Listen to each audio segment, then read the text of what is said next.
Hello, friends. Happy Vlogmas. Today we are doing something a little different. I'm going to speak over this B-roll from our video, but while I'm doing the things that I'm doing throughout the day, we're actually going to talk about my no spend year. So all of 2024, my husband and I are doing a no spend year, and this video has been highly requested on Instagram, and I wanted to really go into detail about what we're doing, what we're not doing, and how this is going to look or how we intend for it to look.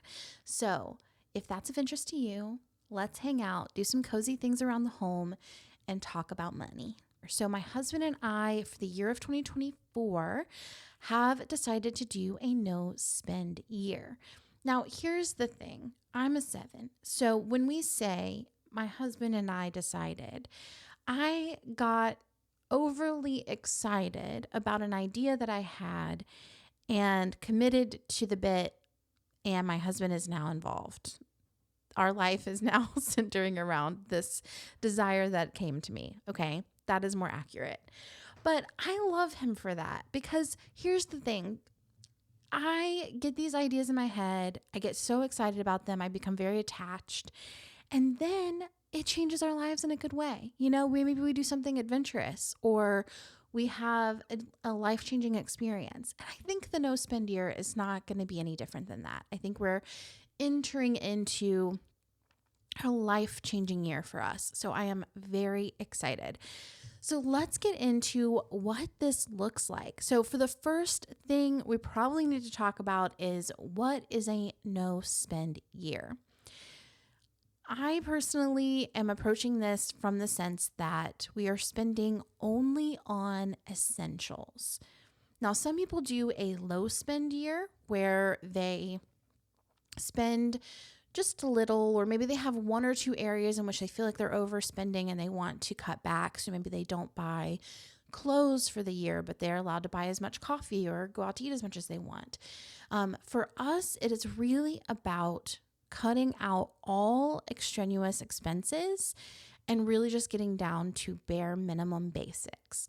Now, we're doing this both for our home and I'm doing it in my business, meaning, and I've always kind of run my business this way. I love a low overhead business. I do not want to have a ton of expenses. Every expense for me is constantly scrutinized. I'm always going, is this worth it? Is this valuable? Because to me, having a low overhead business means that I get to work only enough to support myself in the bare minimum. Like, I do not want to be burnt out. I do not want to be overextended. I don't want to be responsible for a ton of expenses in my business. And because that means little old me is going to have to figure out a way to pay for that every month. And that is not of interest to me. Okay.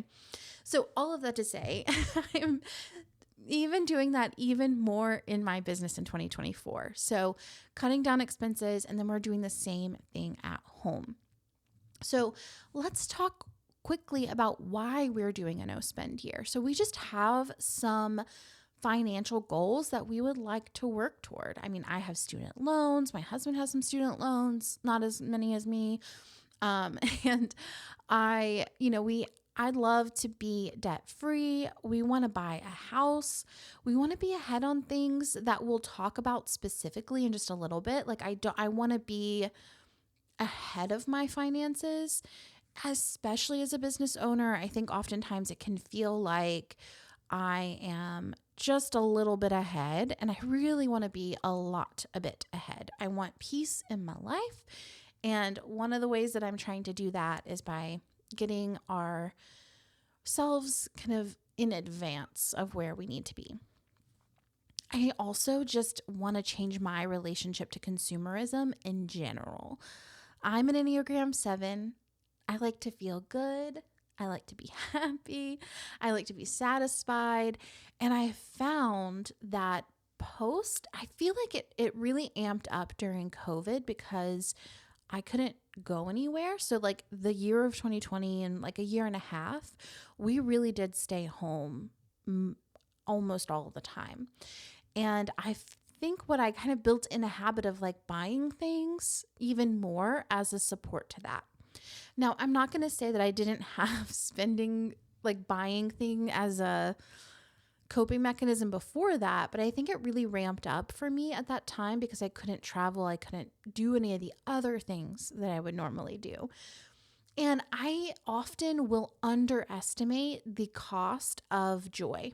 So I'll think, okay, I really want to do this thing. I have this idea. I want to like work on this thing. And I'll underestimate the cost both financially and the stress that that will put on me post having that experience. I am like rose colored glasses about it. I'm like, oh, everything's going to be great. It's going to be wonderful. And I really want to work on that. I want to change where I find my joy, where I connect to consumerism, how I'm consuming. I want to do this both for my personal growth, but also for the environment, also for my sense of stability and safety in my life. Like these are things that I've like grown to prioritize as I've gotten older that I'm kind of just now thinking are important in my life. Like I've always been very comfortable with risk, very comfortable with what I want to do when I want to do it, right? So I'm changing, I'm shifting, and I feel like this is going to kind of take us in the direction that we really want to be going in. So that is why we are doing it. Now let's get into what our personal rules are. Now, I want to preface this by saying this is my proposal. So my husband and I are going to have a negotiation. I'm proposing, here's what I think we should do.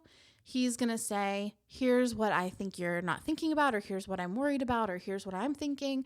And we're going to come to a place together. But I'm going to share with you the proposal that I am giving to him. And we'll see how this evolves, and I'll keep you guys updated. So the plan, the proposal is no spending. So no shopping, no traveling unless it's for work. And the caveat there is that it has to be completely paid for by work. I have often in the past taken the cost of travel onto myself, or at least not even been fully compensated for travel because I want to travel so much that if someone was willing to bring me somewhere, I was willing to make that happen. Now, with that in mind, that is always something I would underestimate the cost of.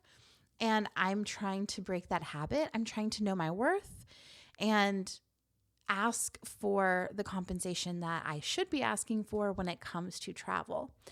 I find that to be very difficult. And so I'm hoping this will kind of break that mold. Like sometimes I'll be invited to speak at a conference and maybe that conference is unpaid and the travel is unpaid. I should be turning those opportunities down unless there is a direct, benefit to me in some way. Just because I want to have the experience, that is not enough of a benefit. And this is what I'm trying to learn. Okay, so no traveling unless it's for work, or maybe we figure out, like a day trip situation. I don't know how that will go, but I think in general, that's the plan. Now, other things we are setting budgets for, like there are some things that are extra that we know we're not going to live without. And so we're going to talk about ways to do that. So one of those things being a coffee budget. We're going to loop coffee that we have at home into our grocery budget. So that is part of that. But our personal coffee budget, like we both love to go out for coffee. I don't have my office space anymore, so I'm going to work from coffee shops a lot. I cannot be home all day, every day, right? I've got to get out. I can't. So we're going to figure that out. We're going to have a budget for coffee. My proposed budget is $150 a month, which I think is doable. And that's for the both of us. So we would have $75 a month to spend on coffee. I also will propose that we have a parking pass for downtown. So Asheville's parking is insane. I've had a parking spot in downtown for about 2 years now through my cowork.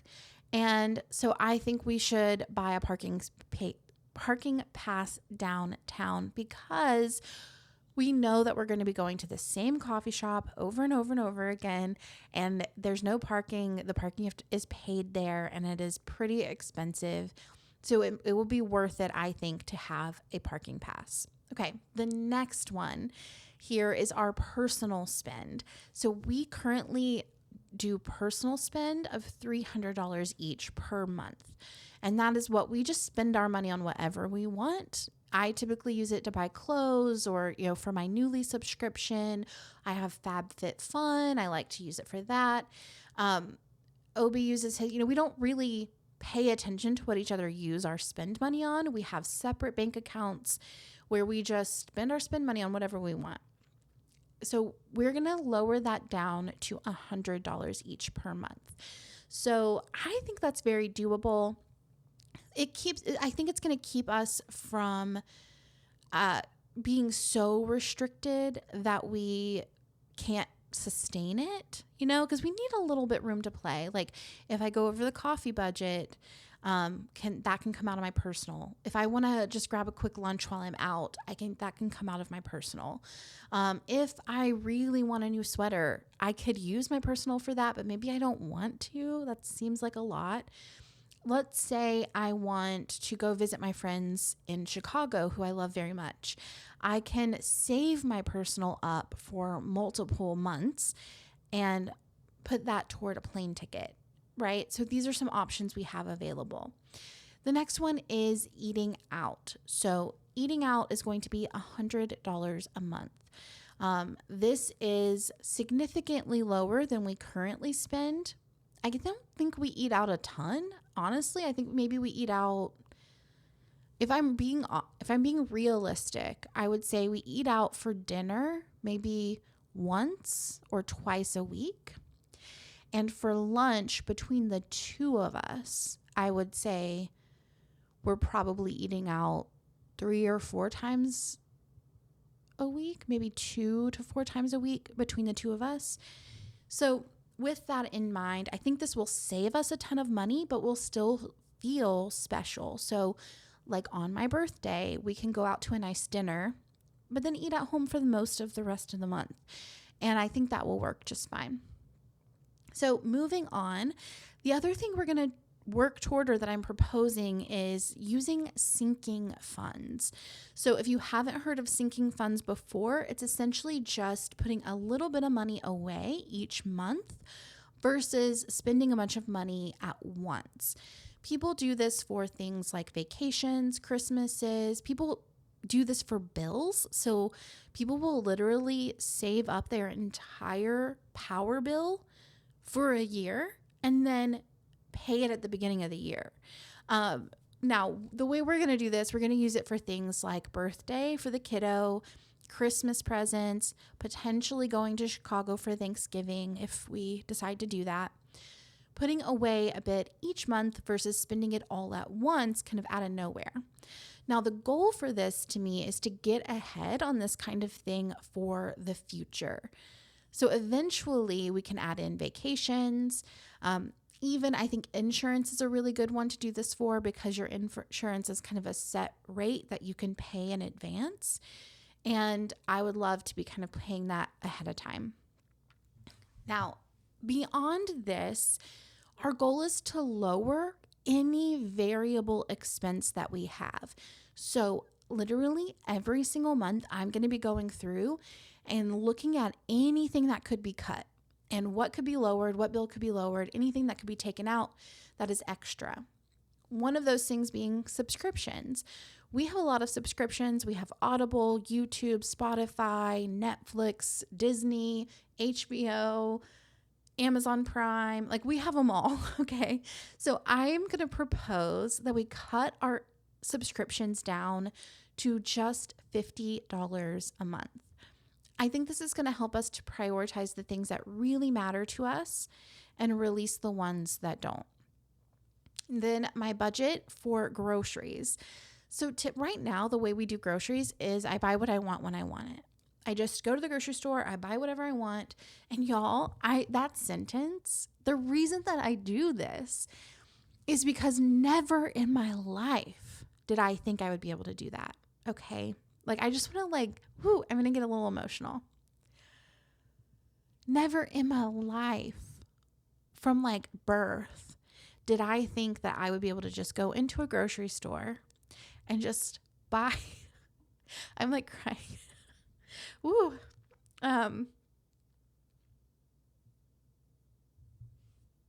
That really hit. Okay.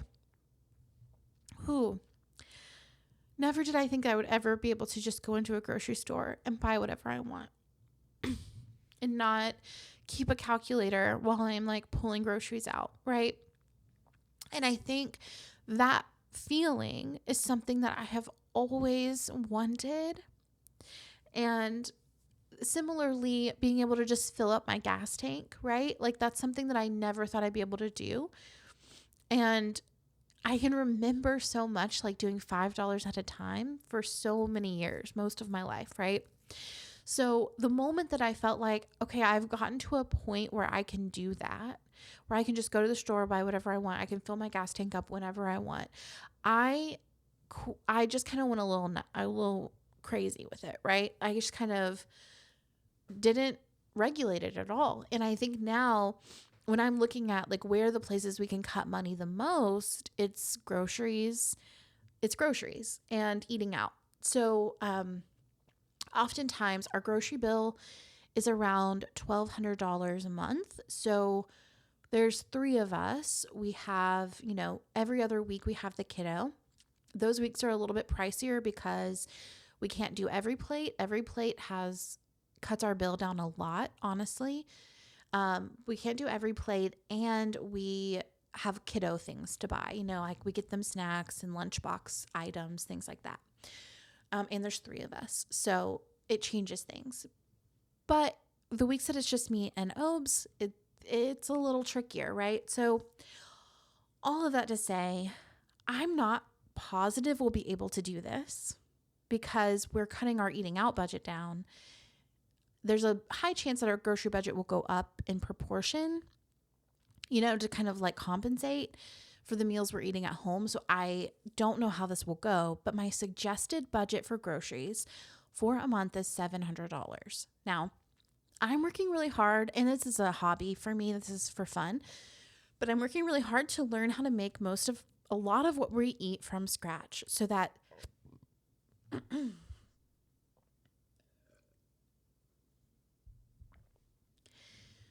which should cut our budget down significantly. If I'm buying ingredients versus things that are already made, that's typically pretty cheap. So we're looking at some solutions for ways to save money on groceries.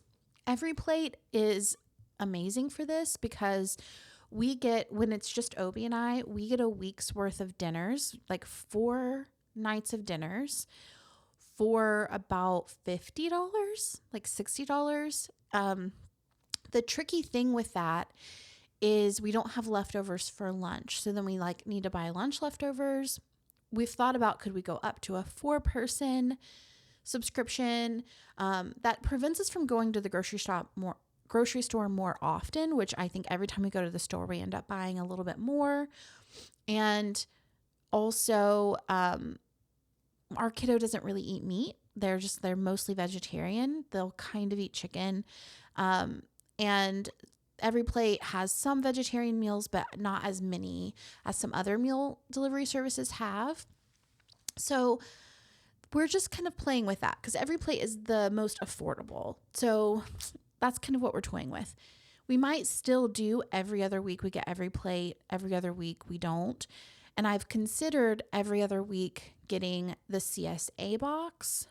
We used to do this one in Asheville called Mother Earth. It's year round, and they can just deliver ingredients to your house, and it's a little bit more cost effective, and you're supporting local farms, which feels really good. It would prevent me from going to the grocery stores frequently, which I think is a really good thing for us. So all of that to say, we're playing with ways to save money on groceries. The intended budget is $700. We'll see in our monthly update how that goes. Okay. The next one here is health and wellness. So that I'm suggesting $60. potentially for us to have a gym membership. And I still have Copilot. I'm still working with Copilot. I'm obsessed with it. I might want to work that into our budget if our contract ends together. But for now, I'm obsessed, and I really don't know. I don't know what I'll do if we quit working together. I'll figure that out when the time comes. But that's kind of it. Like that's suggested. Like things we'll be spending money on are coffee, eating out once a month. We'll save for things like Christmas and Thanksgiving and things like that. We're going to budget for our subscriptions, budget for our groceries, and have a budget for like our health and wellness, our gym membership. So here is what I'm looking forward to about this. I'm really looking forward to the creativity that this is going to demand of me. I love finding new and creative ways to have fun, and I think that I've kind of gotten complacent with just easily being able to entertain myself with the kind of the world at my fingertips. Like anytime I want to, I can just run to Target, and that's like not that fun, but it feels like fun to my brain because I'm getting that little dopamine release, I guess. So I'm looking forward to getting creative, finding new ways to have fun. Like all in the summer, we can like go for picnics, go for walks by the river, go swimming in swimming holes. Like all of that stuff is free. And that is something I'm really looking forward to. I'm looking forward to changing my mindset around money. Really thinking about taking care of future me instead of just doing what current me really thinks would feel fun right now. I'm looking forward to owning a home and doing hard things to make that really possible for us. And I'm looking forward to all the skills that I'm get to build in this process. I've learned how to make bagels. I've learned how to make Japanese milk bread. I'm doing a sourdough starter. I'm going to make vanilla extract soon. I'm learning how to make brown sugar and just all these like fun new hobbies and skills. That's like heaven for me as a 7. And finally, the question is, am I nervous? And I think I'm more excited than I am nervous because I have had months to prepare and I've watched myself kind of acting out already. Like, oh, I need to buy all this stuff in order to be prepared for the no spend year. I don't want to go into the new no spend year without X, Y, or Z. Y'all, we have the most expensive dishware. Like we bought it over time. My first few things from it were gifted to me, and then we've just kind of slowly bought it. The brand kind of gifts it to me sometimes. But I like broke a plate today and I was like, okay, I'm going to go replace that plate. The plate is $50. Now, to be fair, when we bought it, the plates were like, I think 26, maybe 30, which felt really high at the time. But now I'm like, if I break a plate next year, I'm not going to go spend $50 on one plate. I am in full support of that company. I know that $50 is going into the hands of their workers, and that's very cool and not really feasible for me right now while I'm trying to like save up to buy a house, And these are the kind of things that I'm kind of looking forward to noticing and paying attention to and just kind of adjusting my mindset around. I also know that we're going to be very flexible about it. Like we're going to check in every single month to see what's working, what's not working, what's next. And we're going to try in January to spend $700 only on groceries. And then we'll see if that's possible. And then we'll make an adjustment from that place.